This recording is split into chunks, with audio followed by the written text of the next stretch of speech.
굿모닝, TKPC 모닝 카페입니다.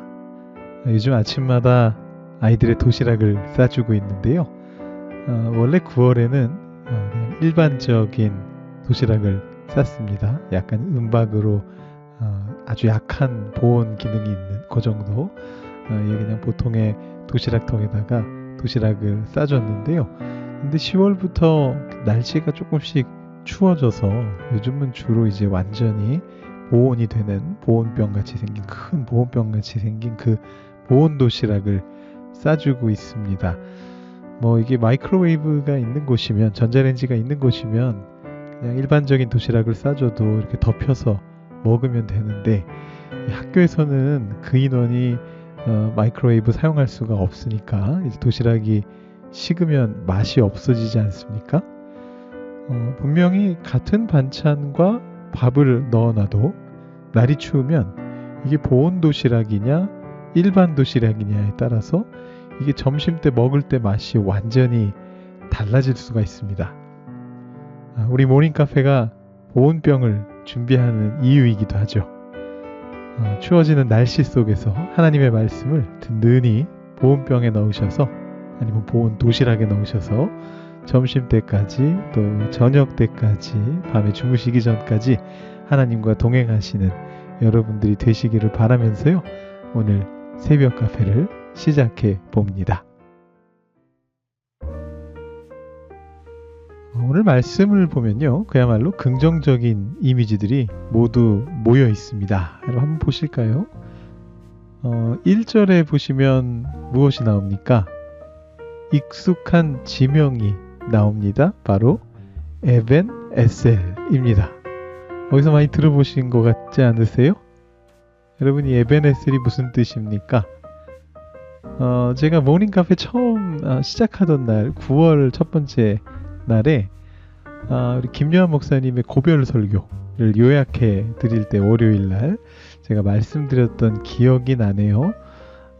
여기까지 우리를 도우셨다라는 이제 그런 의미지 않습니까? 전투에서 승리하고서 붙여졌던 이름이고 승리의 상징입니다. 근데 그 에벤에셀에 이스라엘 사람들이 진을 쳤대요. 블레셋하고 싸우기 위해서. 자, 그러면 승리해야죠. 다른 곳도 아니고 에벤에셀에서 싸운 거 아닙니까? 이제 몇 장 뒤에 가면 에벤에셀에서 싸워서 승리하는 장면이 나온단 말이에요. 여기서도 승리를 해야 할 텐데 패했습니다. 이 블레셋과의 전투에서. 이 뭡니까? 여기까지 우리를 도우셨다라는 의미가 있는 지명에서 하나님이 도우신 게 아닌 건가요? 지고 말았습니다. 자, 그러자 이스라엘 백성들이 고민 끝에 이런 작전을 세웁니다. 여호와의 언약궤를 실로에서 가져와서 여호와의 성소가 있는 곳이었죠.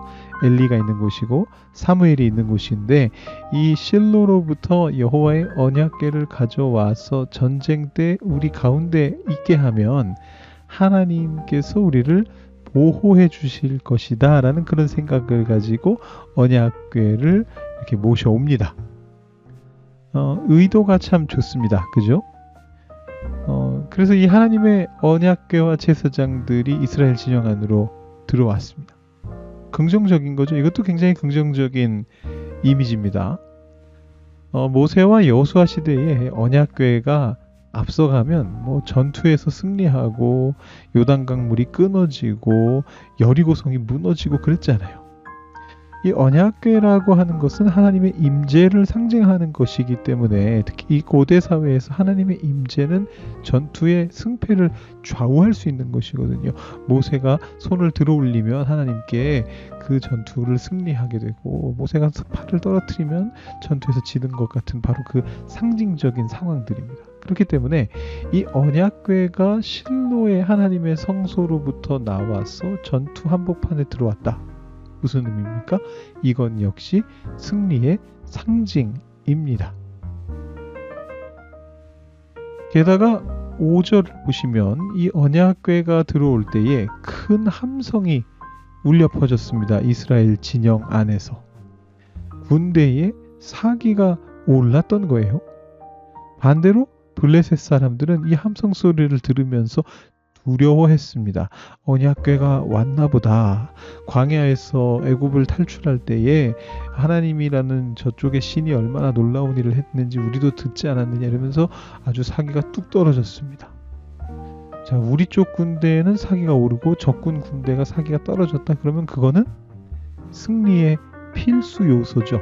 그러니까 지금 오늘의 말씀, 이 사무엘상 4장의 앞부분을 보시면 이스라엘 사람들이 승리할 수밖에 없는 이미지들이 곳곳에 이렇게 등장하고 있는 것입니다.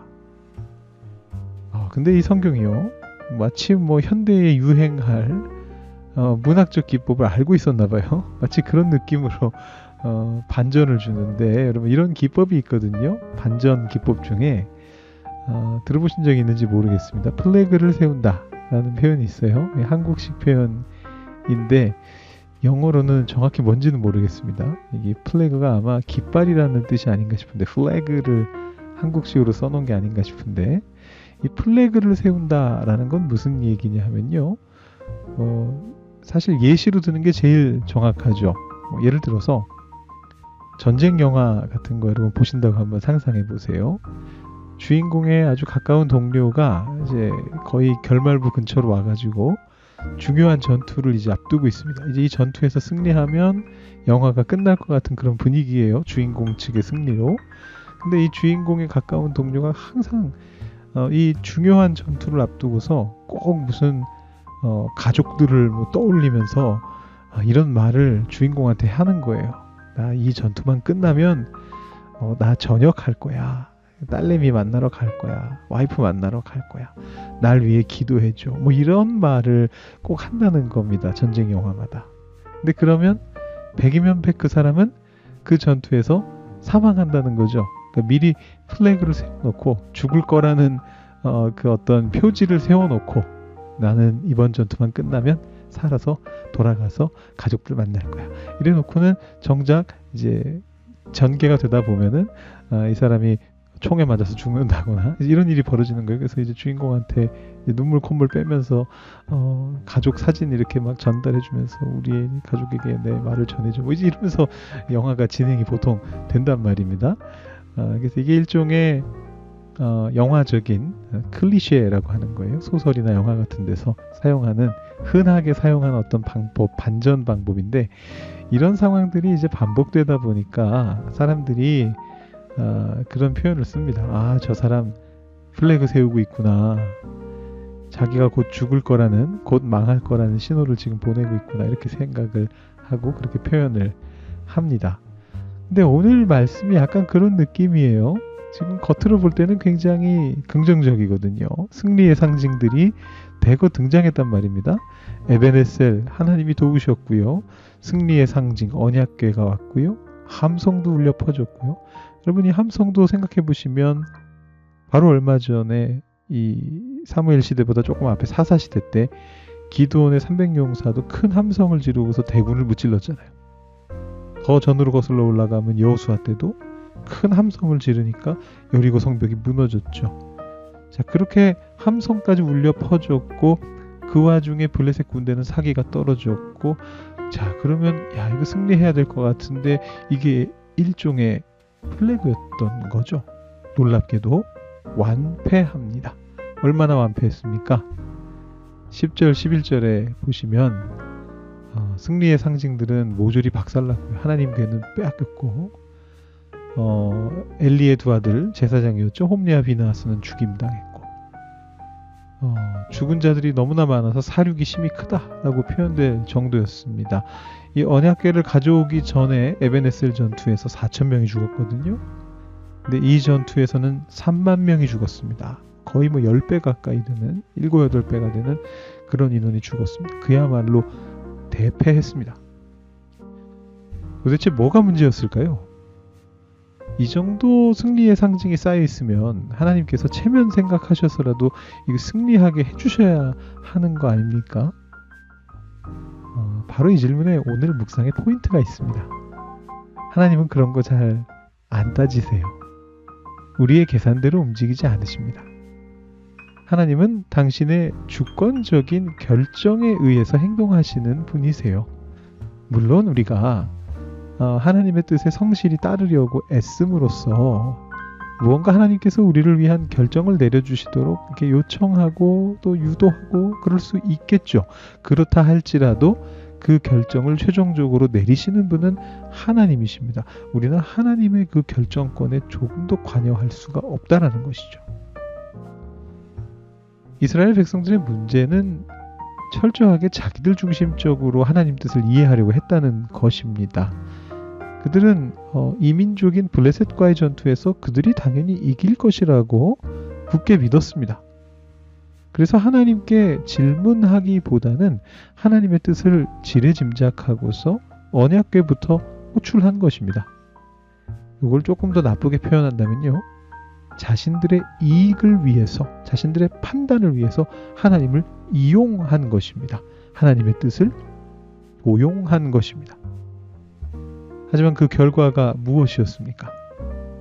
하나님께서 직접 도와주시지 않는 이상 그 결과는 패배로 귀결될 수밖에 없었던 것이죠. 하나님의 궤는 빼앗기고 이 언약궤를 수행하러 왔던 제사장인 홈니와 비나스는 죽는 것입니다. 우리가 꼭 잊지 말아야 하는 묵상 포인트는 바로 이 하나님의 주권을 인정하는 것입니다. 여러분들은 혹시 하나님의 주권을 무시하고 하나님의 뜻을 마음대로 곡해하려 했던 적은 없으십니까? 하나님 앞에 겸손하게 무릎 꿇고 질문하는 대신에 그저 귀 닫고 눈 감고 스스로의 아집을 하나님의 뜻이라고 여기면서 밀고 나갔던 적은 없으십니까? 여러분의 인생의 주관자는 하나님이십니다. 또 우리 교회의 리더는 하나님이십니다. 우리가 겸손해질 때에 우리가 살아가는 삶은, 우리가 신앙생활하는 교회 공동체는, 우리가 살아가고 있는 이 땅 토론토는 하나님의 이끌림을 받게 되는 것입니다. 우리 묵상 내용 가지고요, 여러분 좀 더 묵상하시고 또 기도해 보시면 좋겠습니다. 오늘은 질문을 놓고 생각을 정리해 보기보다는요, 기도에 좀 더 초점을 두고서 내 아집을 버리고 하나님의 뜻을 묻는 여러분들이 되시기를 위해서 시간을 좀 사용하시면 좋을 것 같습니다. 그 후에 보온병 준비하는 시간은 따로 가져보죠. 일단 제가 한 2분여 정도 기도하실 수 있는 시간 드리고요. 그 후에 보온병 준비해 보도록 하겠습니다.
네, 오늘의 보온병은 진짜 보온병입니다.